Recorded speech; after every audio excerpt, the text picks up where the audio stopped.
नमस्कार दोस्तों, आजकल फर्जी कॉल बहुत आ रही हैं और फर्जी कॉल ही नहीं आ रही हैं, फर्जी कॉल के माध्यम से तरह तरह की ठगाई भी की जा रही है।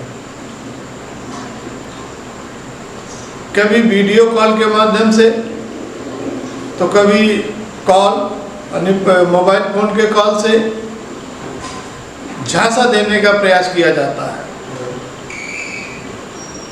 कभी कभी तो ये भी जानकारी में आया है कि कोई भी अधिकारी रहा हो या कर्मचारी रहा हो, रिटायर हो गया है, रिटायर होने के बाद स्वाभाविक है कि अकाउंट में पैसा आता ही है, पेंशन का अच्छा खासा पैसा होता है रिटायरमेंट के बाद। और उस समय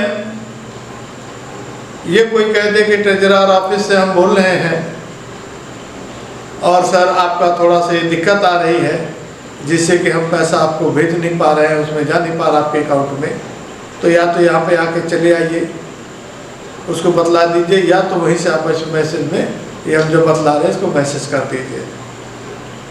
मैसेज कर देते हैं तो घर देखे कुछ OTP आया होगा, उस तरह से लेकर के कर देते, OTP भेज देते हैं और उनके खातों से पैसा निकल जाता है।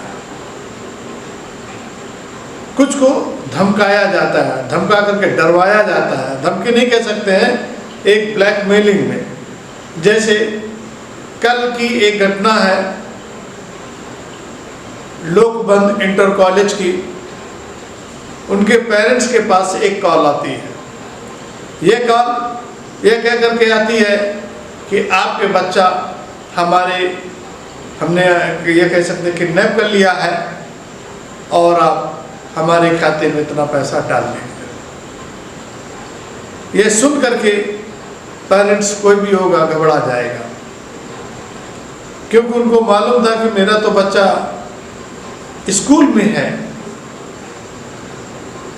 और ये स्कूल लखनऊ के उत्तर धौना में स्थित है, तिवारीगंज उत्तर धौना। वो घबरा करके सबसे पहले स्कूल भागता है। स्कूल भाग करके वो जो बच्चे को जानकारी लेता है तो हाँ ये होता है कि बच्चा वहाँ पर है। अब कल्पना करिए कि उससे जिस हिसाब से पैसा मांगे थे, शायद है कि 10-20-50 हज़ार रुपये मांगे थे और उसके अकाउंट में था तो वो दे भी देता, लेकिन बड़ी रकम मांगी गई थी, लाखों में मांगी गई थी। वो असहाय हो गया कि मैं इतनी बड़ी रकम कहाँ से दूँ।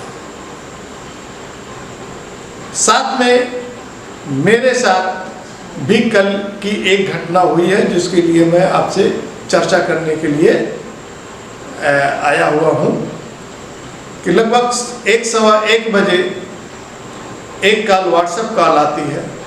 उसमें IG रैंक के फोटो लगी होती है। अब क्योंकि आदमी काम में व्यस्त होता है तो उसमें समझ में नहीं आता कि कौन कॉल कर रहा है कौन नहीं कॉल कर रहा है।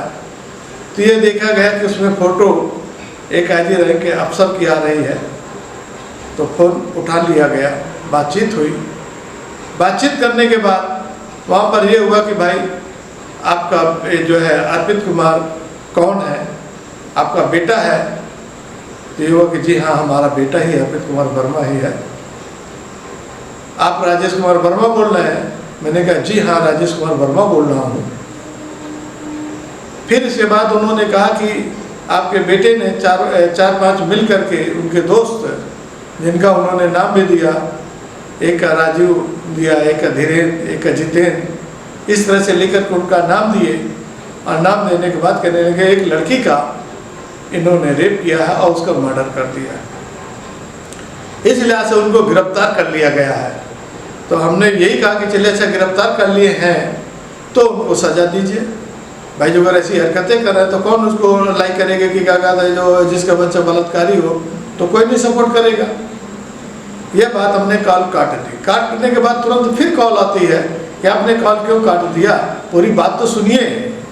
जब पूरी बात ये होगा फिर सुनाइए। जब फिर उनकी कॉल आई कि यहाँ पर है, और जब पूछा गया कि भाई ये किस दिन हुआ, कैसे हुआ, तो उन्होंने बताया 3-4 दिन की पहले की बात है और उसका इन्होंने मर्डर भी कर दिया, मतलब लड़की को मार भी दिया है।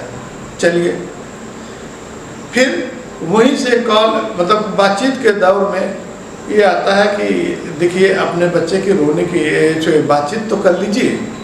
बातचीत में जब उन्होंने कॉल में लगाया, उसको दिया, तो उसकी आवाज़ हमारे बिल्कुल हूबहू बेटे अर्पित कुमार की जैसे लगी। थोड़ी देर के लिए हम भी सहम गए कि ऐसे कैसे हो सकता है। वो तो इंस्टीट्यूट जाता है, 9 बजे निकल जाता है, 2 बजे घर आ जाता है। लेकिन फिर भी एक ये होता कि भाई हो सकता है कि दोस्तों के चक्कर में कैसा ऐसा हो भी सकता है, वो न किया हो, दोस्त किए हों तो ऐसा भी हो सकता है, लेकिन ऐसा विश्वसनीय नहीं था। फिर भी कॉल आई है तो कुछ न कुछ तो बात होनी है। फिर इसके बाद उन्होंने कहा देखे इसी बातचीत में चलता रहता है तो उसमें आवाज़ सुनाई दे रही है, ये मीडिया कैसे आ गई, मीडिया को बाहर करिए।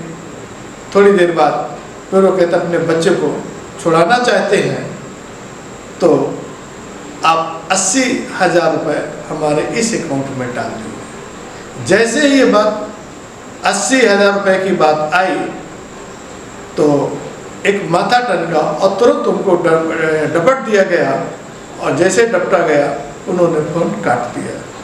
दोबारा भी अभी तक उनकी कॉल नहीं आई है।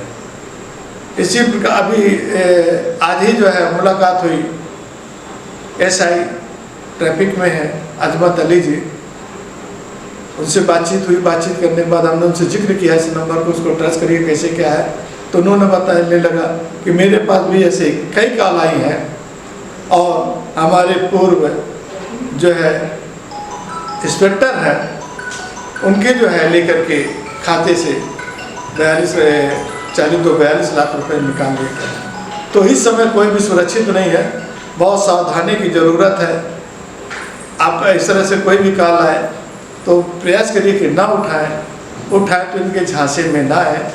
यही बात हम आप सभी जनता से ये आश्वस्त करना चाहते हैं कि इस तरह के पास किसी भी प्रकार से कॉल आती है और इस तरह की बातें होती हैं कि आपका बेटा किडनैप हो गया या आपका बेटे का एक्सीडेंट हो गया, बेटी का एक्सीडेंट हो गया, वो बोलने की स्थिति में नहीं है, तत्कालीन इतने पैसे की आवश्यकता है, इस अकाउंट में भेज दीजिए, तो प्लीज़ उनके झांसे में ना आए।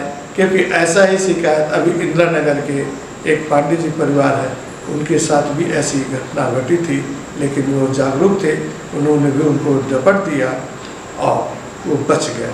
तो ऐसी जो है अनचाही काल में से जो फ्रॉड होते हैं, धमकाते हैं, किस प्रकार से ब्लैकमेलिंग करते हैं, इनसे बचने की ज़रूरत है।